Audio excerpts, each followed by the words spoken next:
It's time for Live on Lanier.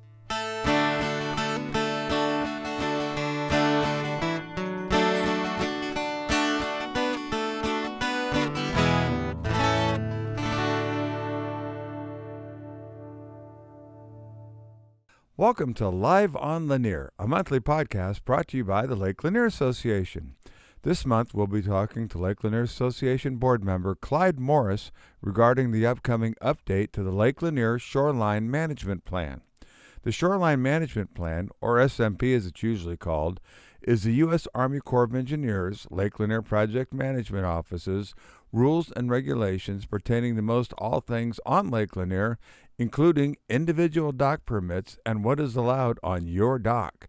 Clyde will fill us in on how the plan works and the most effective way you can be involved with the SMP. So please be sure to stay tuned until the end to find out all this valuable information. As always, if you'd like more information regarding the Lake Lanier Association's activities and programs and how you can become a member, please visit our website at lakelanier.org. That's lakelanier.org. Thanks for tuning in, and please stay tuned for Live on Lanier, brought to you by the Lake Lanier Association. A full Lake Lanier is important and vital to the 5 million people who rely on it for drinking water. Lake Lanier Association's advocacy with the Corps of Engineers and city, county, and state relationships, along with our initiatives like riprap, protect and maintain the unique island shoreline of Lake Lanier. Learn more about the work of the Lake Lanier Association or how to become a member, a volunteer, or to donate at lakelanier.org.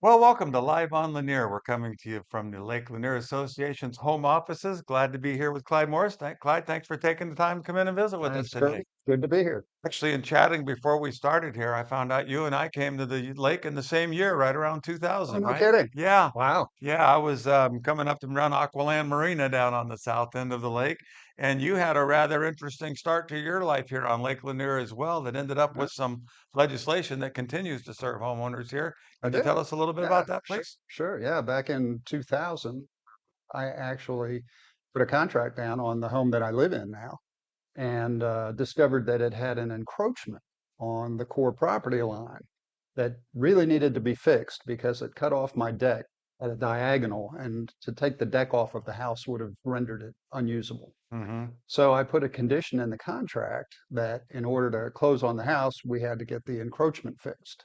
Well, it just so happened that there was some legislation in the works at the time. It was called became known as the Lake Lanier Home Preservation Act of 2000, Mm-hmm. which was intended to correct about 1,000 encroachments that they had on Wow. on Lake Lanier, 1,000 on Lanier alone. on Lanier alone. How about that? And so the Corps was in favor of this whole thing, and Congress passed it. And it was finally passed, I think, in November or December of 2000. And then it was up to the Corps to implement it. And they had to issue regulations and things like that. Mm-hmm. So I got involved with it at that point and discovered that the Corps intended to apply this legislation in a way that would only give relief to encroachments that were inside of the heated portion of your house, which meant that if your encroachment was a deck or a porch or a patio or a swimming pool or stairs or a driveway, you would not get any relief, which That meant doesn't that make sense. it made no sense at all, Right. because the vast majority of those 1,000 encroachments that they had Mm-hmm. were not inside the house. They were porches and decks and driveways and pools and steps. So I went to work, and for about 6 months, I shepherded the implementation of this statute in so that the Corps would interpret it in the way that Congress intended, Mm-hmm. which we finally succeeded in doing. Mm-hmm. And so 1,000 people out there who had property on the lake back in 2000, 2001, who got relief from these encroachments, you're welcome. That's great. No extra charge. I'm trying not to make a joke about. Imagine that the Corps implementing something different than the way Congress intended it. Who would have thought? Well, yeah, and I'm pretty sure we're going to come back to that in just a couple of minutes. But Well, and that segued into some other huge work that you did for a couple of decades regarding the water wars between Florida, Alabama, and the state of Georgia, specifically regarding Lake Lanier. that's true. Yeah. So I got the idea, interestingly enough, when talking about my house, when I went to my house the day after I closed, I walked up to the front door and went to get the key and put it in the front door and unlock it. And I looked at the glass on the front door, and down in the bottom right-hand corner, there was a little oval, and it was a Lake Lanier Association emblem. Oh, And I bent over and I looked at it and I said, Lake Lanier Association. I need to join that there group. you go. And just like that, I decided I was going to join LLA. So, I called up Val Perry, who was the president at the time. We had Uh-huh. lunch, and he, welcomed me, of course, Sure. with open arms to come and do free legal work for the We're good at that. which I was dumb enough to say yes to. And that led me on a career path with doing Corps of Engineers legal work, because I just sort of started picking up things because nobody was really doing that. There weren't any other Mhm. lawyers who were specializing in Corps of Engineers stuff, dock permit issues and things like that. So I'd pick, a case up here and a case up there because I had this background once I had done all this research on the Home Preservation Act. And then eventually I got to the point where I think back around 2008, the water wars was going seriously, and LLA really needed to get into it and become a party to the Sure. whole thing. And so made an arrangement with the association to represent them and took it on as a real client, a paying client actually for a number of years, because it was some serious and heavy work that had to be done. We had 7 different federal lawsuits going on in 3 states, that were ultimately all brought together, and coalesced in a case in the Middle District of Florida. Anyway, I represented LLA in that stuff for 10 years, from '08 to about 2018, when we finally succeeded and got relief from the Supreme Court of the United States. For those of you who are a little bit newer to Lake Lanier and are not familiar with water wars, it was a huge deal. There were times when the lake level was 10 feet plus below full pool, 20, and got down to suddenly 20. 8 or 10 feet of water would be let out intentionally because somebody downstream claimed that they had rights to that water.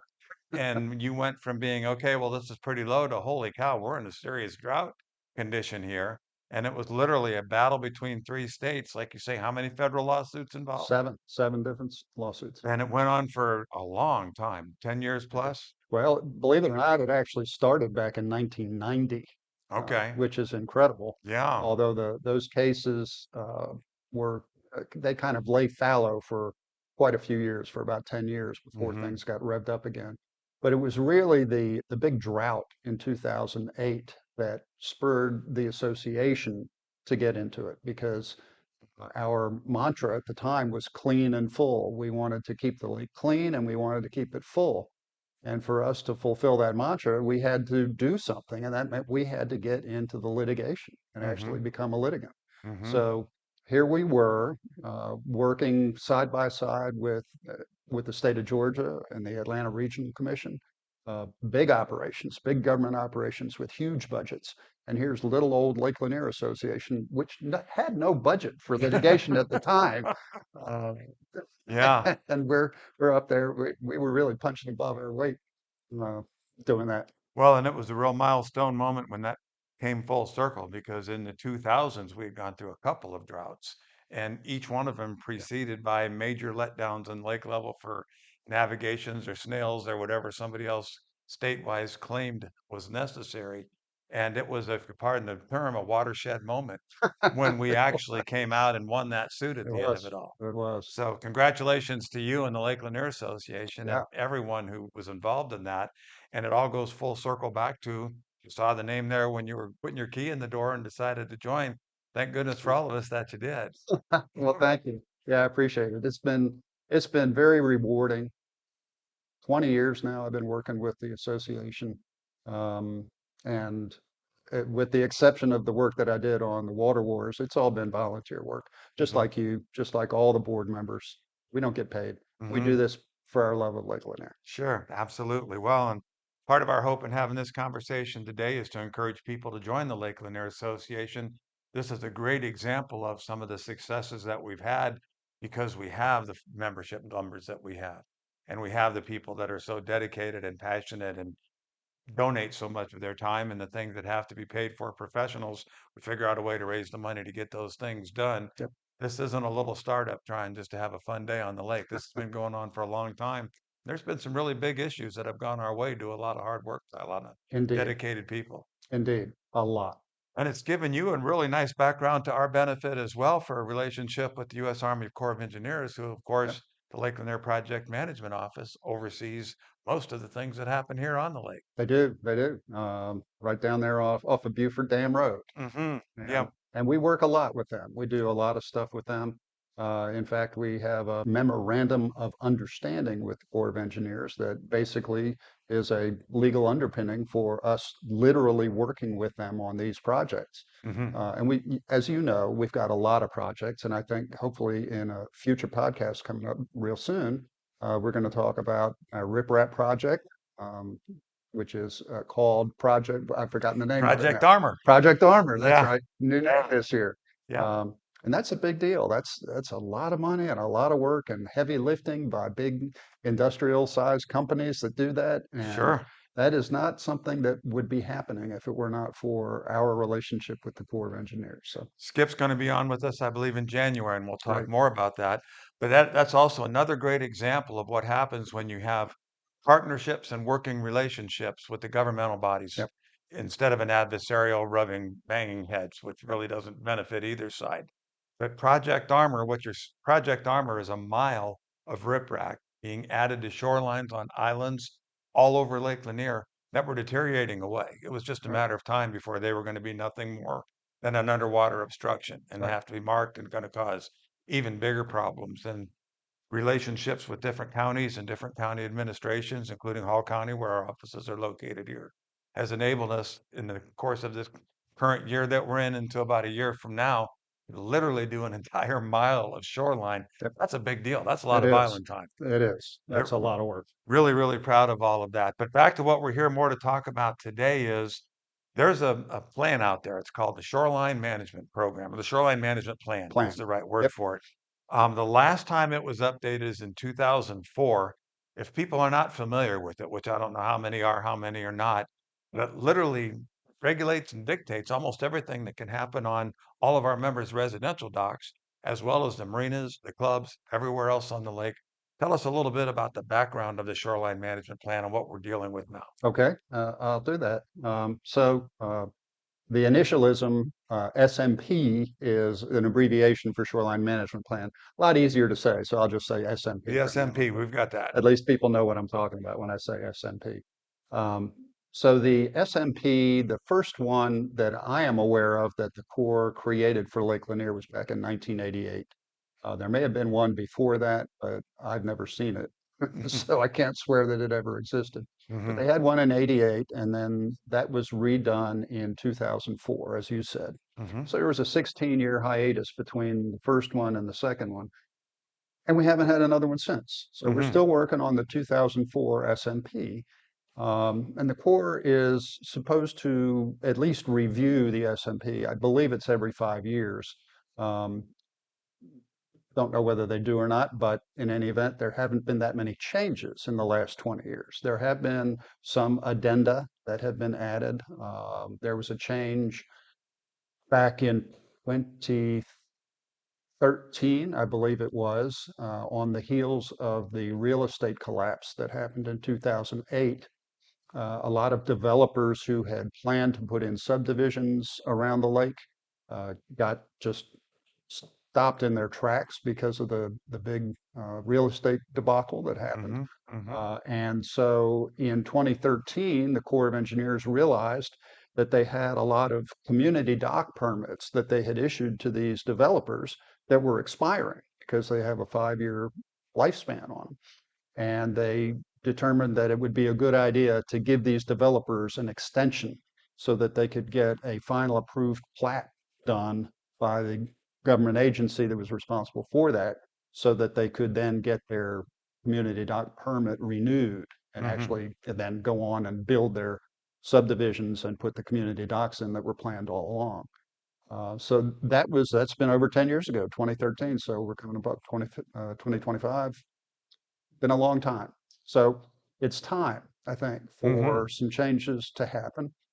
And we talked a little bit about the mantra of the association originally being clean and full. Years ago, we changed that to add safe. So really, it's a tripartite mantra. It's clean, full, and safe. And that is what we have focused our efforts on for as long as I've been with the association. We're getting ready to do something that's a little bit outside of that, and it's to work on this SMP and work with the Corps of Engineers in getting some changes made to it. Clean, full, safe has been what we have worked on for the most part over the last 20 some odd years, actually close to 60 now. We're coming up on our 60th anniversary. Isn't that exciting? Yeah. In 2026. Mm-hmm. It'll be 60 years, which is amazing. But in any event, the SMP, working on the SMP itself doesn't neatly fall into any of those categories, but it sort of transcends them all.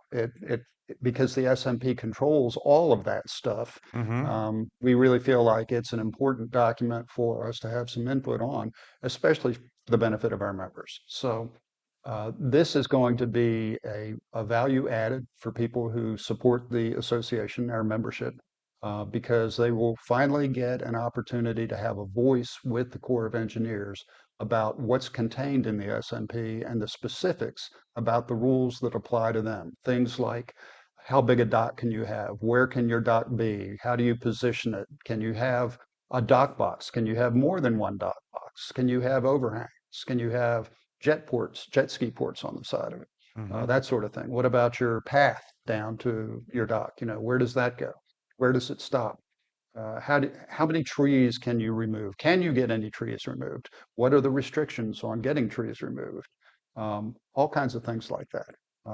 All of those things are regulated by the SMP, and there are a lot of problems that occur with the SMP. There are 10,615 dock permits on Lake Lanier. That's a lot of docks, and I bet 10,000 of those 10,615 people have had some issue or another with the Corps of Engineers over something that is regulated by the SMP during the course of the time that they've had a house on Lake Lanier.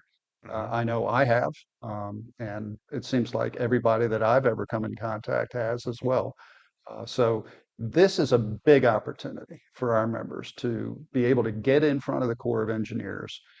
There is power in numbers because we have a large membership, not as large as it should be, and I want to come back to that in a second. But because we have so many members, we have some pull with the Corps of Engineers. We do a lot of things that benefit the Corps of Engineers. Our solar lights program, that is something that LLA created, and we manage it and we handle it and we do all the work that is involved in that. There would be no nighttime navigation lights on Lake Lanier if it weren't for the Lake Lanier Association and for that particular project. So this is another example of the type of project that LLA does that benefits its membership. But this one is going to benefit every single person who has a dock permit, who has an issue that they want dealt with the Corps with respect to that particular dock permit. Because I think we can all probably agree that if it's just you and the Corps of Engineers, the United States Army Corps of Engineers is going to get its way, and you're probably not going to get your way. But the strength in numbers of having our membership do a survey, a comprehensive survey in which we survey them on all types of issues, whatever your issues may be. We're going to start off with a laundry list of things that we expect people to have issues with, but we're also going to make it possible for people to submit additional items, and we're frankly expecting they will get a lot of that. So we're going to take all of that information and we're going to compile it and put it into a report, And we're going to deliver that, of course, to the Corps of Engineers, but it's not just going to stop there. It's not just going to be a piece of paper. We're actually going to go and advocate for whatever the changes are that our membership wants. And we're going to advocate for that with the Corps of Engineers. And we'll do that to whatever extent we need to, whether or not it's something that we can just come to an agreement on with the project here on Buford Dam Road, or if we have to go to Mobile District, or if we have to go to SAD, the South Atlantic Division in Atlanta. We'll do that. We'll go as far as it takes to be sure that our members' wishes are heard and that we get done as much as we can get done that will improve the SMP and improve the working relationship between the Corps and our membership.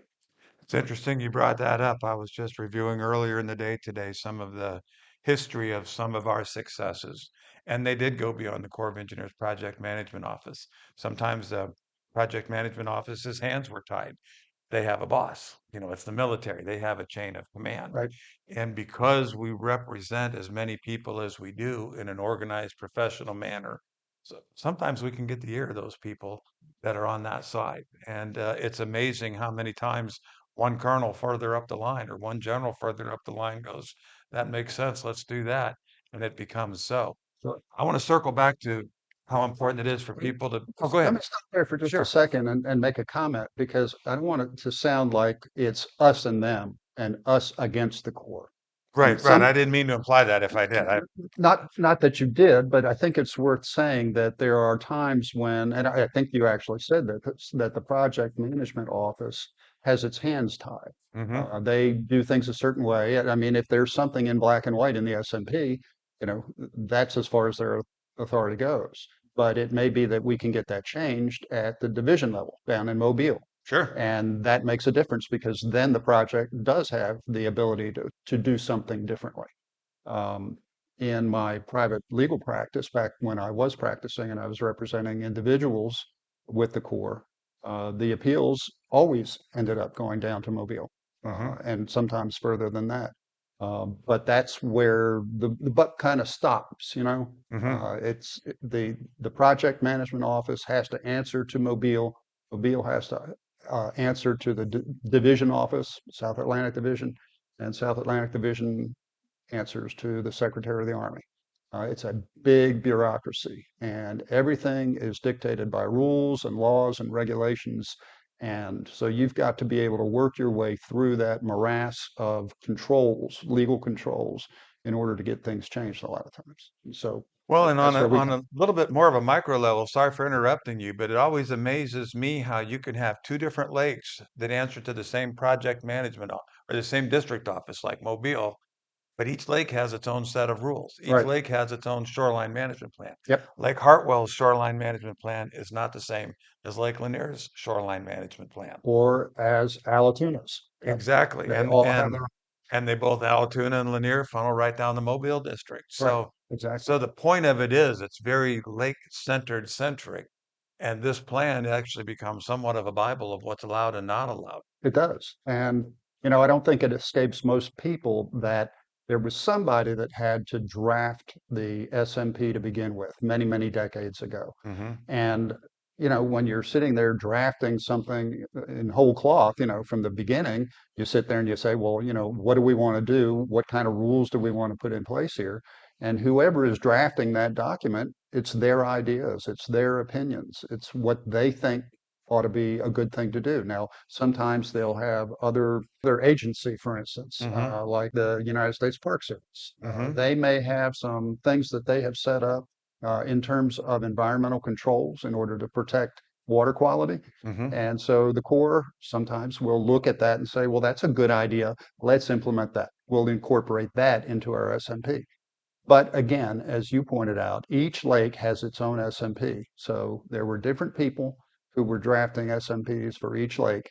And so that's why things on Hartwell and things on Alatoona are different sometimes from the way they are in Lanier. That doesn't mean Lanier is better. Doesn't mean Lanier is worse. Just means it's different. And maybe that works and maybe it doesn't. So our goal is going to be to try to improve the Lake Lanier SMP so that things do work better.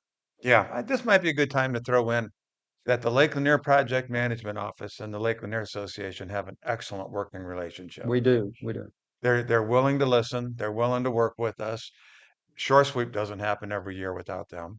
I think they get credit for the navigation light system, but at the end of the day, they had to agree to allow us to go ahead and move forward with that from funding to completion to now maintaining. So it's not an adversarial position. It's not an always both going to light a candle and sing kumbaya and everybody's happy. But we have to have that working relationship if we hope to improve things for people that live and have their life's investments here on Lake Lanier. We do. And that relationship has been built up over decades now. Hmm. This isn't something that happens overnight.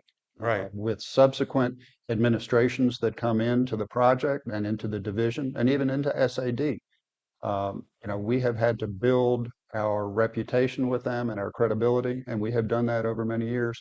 And quite frankly, the water wars gave us a big leg up on that because we were not a very big or well-known organization back 16 years ago. Hmm. And through that, we got a lot of credibility all the way up to the state houses, all the way up to the governor's offices.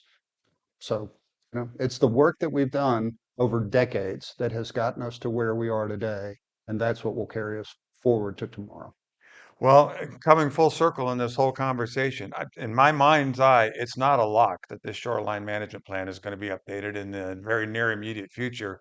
It is in my mind's eye that the Lake Lanier Association can help push that agenda forward. Yes. And even if it's not a complete update, maybe there's steps we can take in the interim so that dock boxes get a little more liberal, or they're not making a big deal out of something that's, why are you worried about 3 paved steps on the way to my dock and not worried about the huge issues? Right, So right. every one of those incremental steps helps, but there's also a driving force behind all of this that with enough energy and enough effort, maybe we can redo the entire shoreline management plan, which is what we're working on. Is that accurate? Well, not everything in it needs to be done. There's a Sure. lot of boilerplate in there that obviously Sure.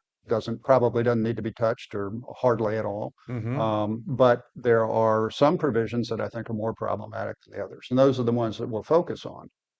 But it's going to be a dynamic process. It's not going to all come in one step.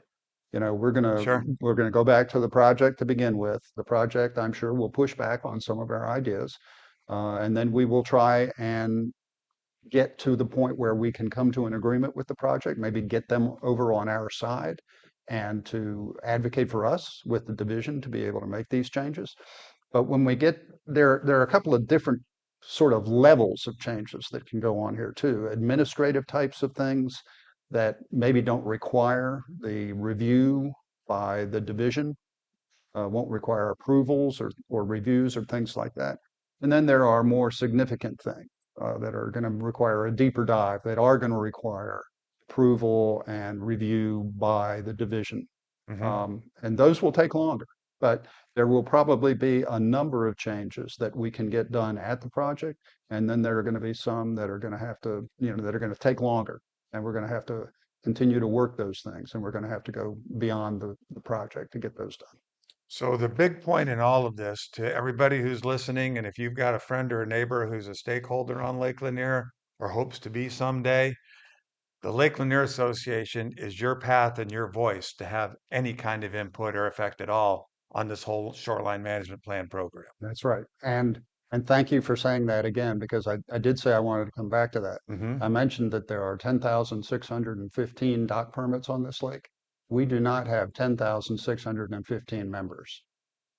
I personally don't understand why anybody who has a dock permit on this lake isn't a member. It's Hmm. not expensive. We're the only ones who represent and advocate for each of our members. I think everybody ought to be a member. I'm a member, have been for 24 years. I think we would be able to do so much more if we could get all of the people who have dock permits to support us and become members. And just think of the direct benefit that all of our new members would get as soon as they become members, because then they can have some input into the SMP, and then you've got somebody representing you with the Corps of Engineers directly. Actually, if you looked at our board of directors, there's 17 of us, I believe is the number. There are 15 at the moment. 15 at the moment, and every one of us is a paid member. Every one of us is a volunteer. We do have a full-time executive director, which we couldn't hold all of these different things together. without her. Victoria Clevenger does an excellent job for us. She's got one part-time person. There may be another part-time person in the not too distant future. But this isn't a big bureaucracy here. This is No, a bunch of folks that are passionate about Lake Lanier that know that as one voice, we can get so much more done than trying to show up in a meeting in an auditorium full of 1,000 people, that's right. everybody yelling what their individual issue is. That's right. That's right. Yeah. Because this will be an organized effort. And, you know, the money that comes into the organization from memberships, all of that money goes back out either into our overhead. We do have to maintain an office and we do have, you know, electrical bills and phone bills and things like that that we have to pay. But other than that, and other than just paying the 2 employees that we have, all the rest of the money goes into benefits. I mean, we could not be a leaner, meaner machine if Mhm. we tried. It would Right. be impossible to run an organization like this on a smaller budget and with less overhead than we do this organization. So if you're not a member, we invite you to go to lakelanier.org, lakelanier.org. Go ahead and get signed up. There's multiple levels there. We encourage you to go as high as you're comfortable, but at any level, it's going to help because not only are you helping support us financially, but in the numbers so that when we go out and talk to people, we have a big body of people behind us that are part of supporting the group. Also encourage you to share it with your friends and neighbors and hang on to that lakelanier.org, lakelanier.org, because when the time comes that you're going to be allowed to have input into what the Lake Lanier Association is negotiating on behalf of the Shoreline Management Plan, that's going to be where they'll be able to find it. It will be. And we'll be working on this, by the way. We'll be kicking this off in early 2025. So it's going to be coming up in a couple of months. This is going to be a long-term project. We will, once we open it up to the membership to submit their suggestions and to answer questions on the survey, we will probably, right now we're thinking we're going to leave that window open for about 90 days so that people have plenty of time to get their input in. And then if we need to, we'll reopen it again afterward. But we want to give people plenty of time to get their input in.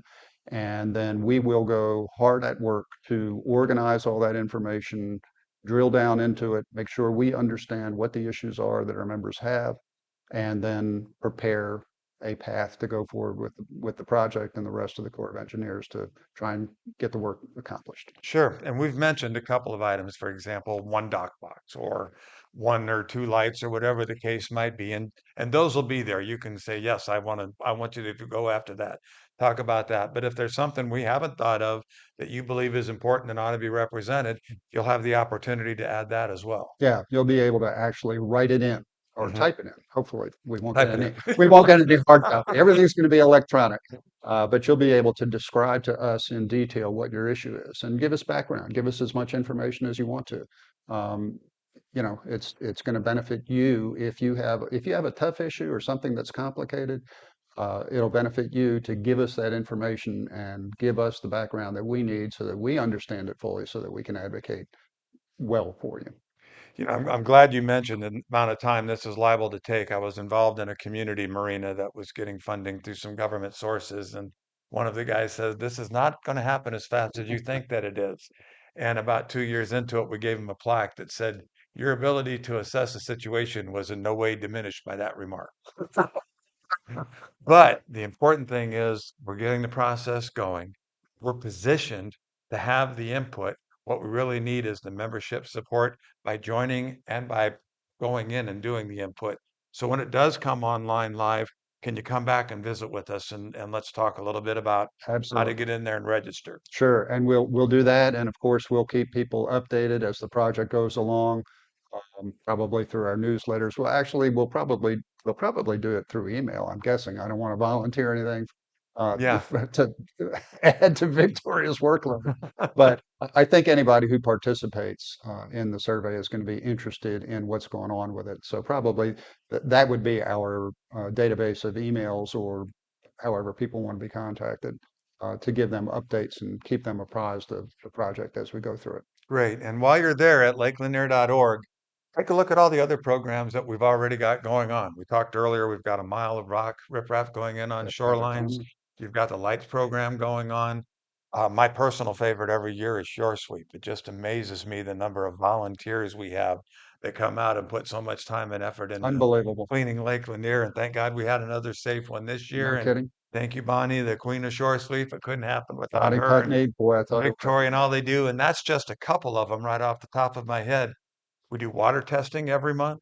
We have a several year now history of water testing from different many areas on the years. lake, Yes. all being supported by the Lake Lanier Association. So it Trash really is traps. important. We've got trash traps Oh, the out there. trash traps. I'm glad you brought In those Flat up. Creek, Yeah. we're keeping trash out of the lake as well as cleaning it up once it gets in there. Yeah. If it Yeah. gets past the trash traps, yeah. So, and 85 tons we took out during shore sweep this year, Isn't that amazing? and I think it was 90 tons last year. It's incredible. Imagine, and we've been doing that for over 30 years. Imagine multiplying 80 tons or even a small fraction of that by 30, and you might be able to walk across Lake Lanier finding we haven't been doing it. So. Well, Clyde, we sure thank you for coming in. Was there anything about the Shoreline Management Plan or program that we missed or you might think of that I didn't have a chance to ask or bring up? That I can think of. It's we're looking for input. Okay. So Well, again, this is a big deal. This is as important as everything else that we have going on, is that we're knee deep into this. So, on behalf of everyone on the board, thank you for all the time and effort and energy you've put into the last 25 years. I didn't know the water wars part. That's pretty cool to learn in yeah, there. yeah. I was a donating participant, but not an active participant. But at one point in time, we had 1,300 slips we had to move at one of the big marinas here on the lake. So it's nice when the lake levels stay up. And again, thank you for all the time and energy you're putting into this. And one last time, we just can't encourage you enough. This is one of the best reasons you'll have for figuring out more about the Lake Lanier Association. You can find us at lakelanier.org. Have a great Thanksgiving and Thank Merry you. Christmas, Clyde. Too. Thank you. And thank you for joining us for this month's episode of Live on Lanier. Look for us next month where we'll be doing a year-end wrap-up for 2024. Thanks for joining us for Live on Lanier, brought to you by the Lake Lanier Association. We'd like to thank our guest this month, LLA Board Member Clyde Morris. Please feel free to share this podcast with your lake friends and neighbors. And one more time, we'd like to invite you to join us as a member of the Lake Lanier Association. For more information, go to lakelanier.org. That's lakelanier.org. Be sure to join us next month for Live on Lanier.